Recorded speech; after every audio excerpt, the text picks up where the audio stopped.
大家好，今日我哋嚟開箱今個月嘅新抽包 BX50蒼穹玄環。咁蒼穹玄環呢隻陀螺咧，就係 BX 嘅擴充系列防禦型陀螺啦。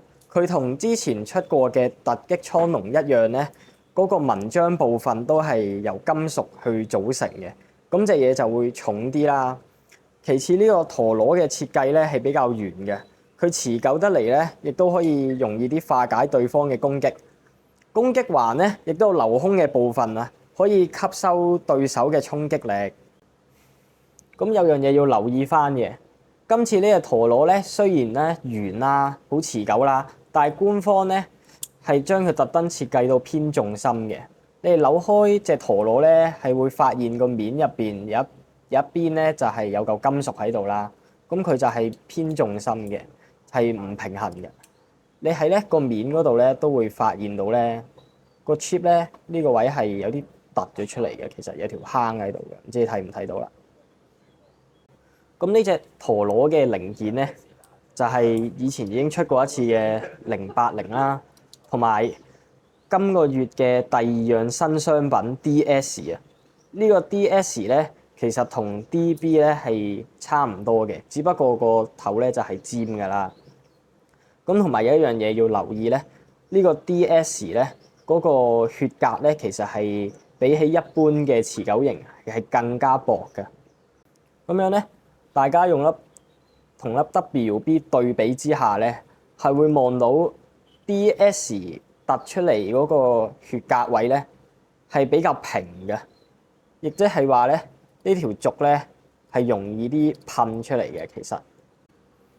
咁今次呢個抽包嘅零件咧，係有衝擊魔龍入邊嘅755同埋 FB 啦，同埋魔犬嘅 L 啦。咁呢三樣零件咧，都係比較實用嘅喺而家賽場嗰度嚟講。咁如果你有玩時鐘嘅陀螺嘅話，就可以用755啦。咁 FB 就可以用喺神像同埋鯊魚嗰度，都非常之勁嘅。咁 L 就可以擺喺隕石青龍嗰度咧，就打吸收用啦。依家都好多人用嘅。咁今次抽包仲有一個值得留意嘅地方咧，就係可以由04、05、06呢三隻陀螺咧嘅部件去組成一隻完全黃色嘅魔犬啦。咁佢呢個設計咧，其實係致敬翻當年鋼鐵戰魂嗰隻地獄魔犬嘅。佢就係咁樣嘅，下邊嗰塊就係黑色啦，然後上面就係金黃色咁樣。咁依家咧就磅個重先。今次01大獎個面究竟幾重咧？係37.47嘅400啊。跟住就係080啦，係7.5。跟住就係今次新嘅 DS 底，係3個25咁樣嘅。咁最後成隻咧個重量咧就係48個2咁樣啦。咁個面嚟講咧，其實係算重嘅。好，之後我哋依家嚟到蒼穹玄環嘅對戰環節啊，佢嘅對手啊就係蒼穹玄環。好 ，Ready, 3, 2, 1, go shoot！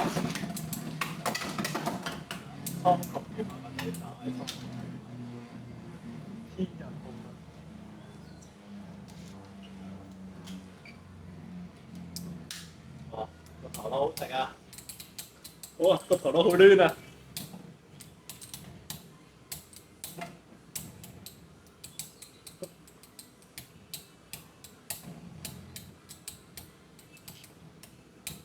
比賽繼續。好，比賽繼續。咦？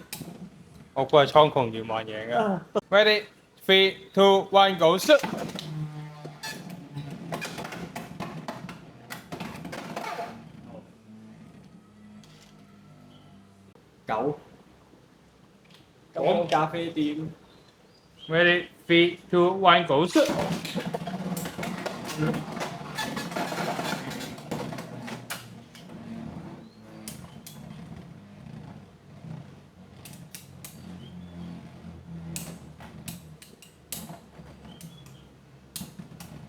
亞洲爸爸唔改。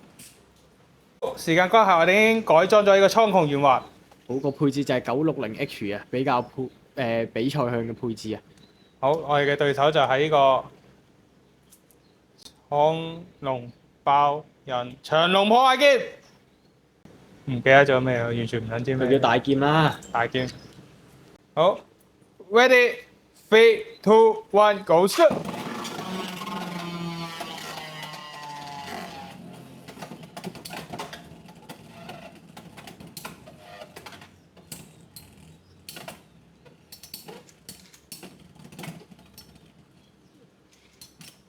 喎，改完個配置之後，好，我哋而家對上大劍啊！ready, 3, 2, 1, go shoot！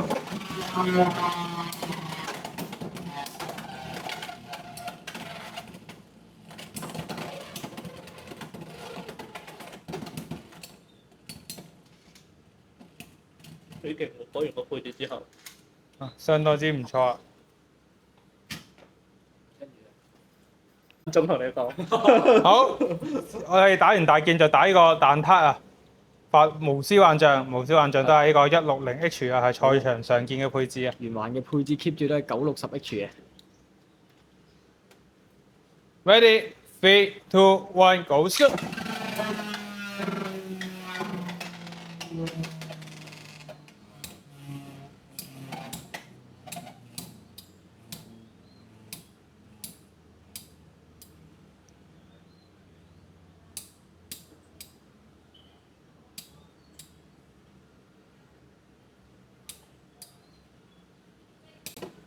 有請特別嘉賓周子瑜拍手。叫晒你過嚟。有請 Blackpink，哇！你請過 Blackpink 啊！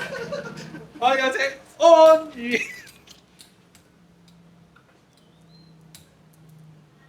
諗起你唔辛苦要表晒頭先嗰啲，死肥仔。哇！真係犀利喎，有料啊！真心勁喎！我竟然將對戰片啲所有聲音瞄撚晒佢啫。搞掂。唔係喎，但係真係勁，真係你改完之後，玩一場啦，玩一場啦。玩一場。好。 Ready, 3, 2, 1, go shoot！你標晒佢冇晒啲背象聲，啲人咁敏感，有聲好容易對我哋嘅聲音有好感噶嘛，係咪？所以大家一路以嚟支持啊！呢條可能係我哋最後一條嘅陀螺開心片啦。哇！真係幾犀利喎！俾我挑戰一下呢只，佢改造完之後個實力強咗其實咁多， 970咧會勁啲，但我冇970喺度。真係優秀。因為咧佢高少少咧，啲攻擊打晒落去塊膠嗰度咧，好勁。Ready, 3, 2, 1, go shoot！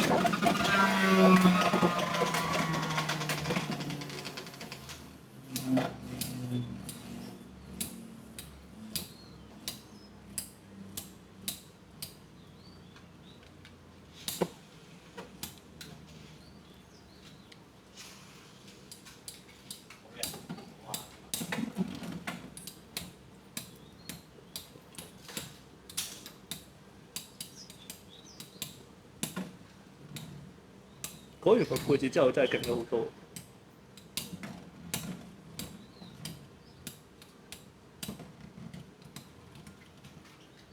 就第一場同埋呢場啦。好，最後咧，我哋就嚟挑戰個榮譽武神啦。你先係挑戰嘅。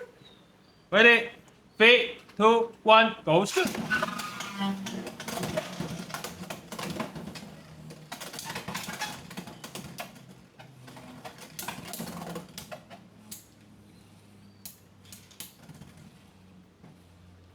好 OK，基於使用者有點太渣。冇力啊！俾你搞到亂咗。 Ready, 3, 2, 1, go shoot！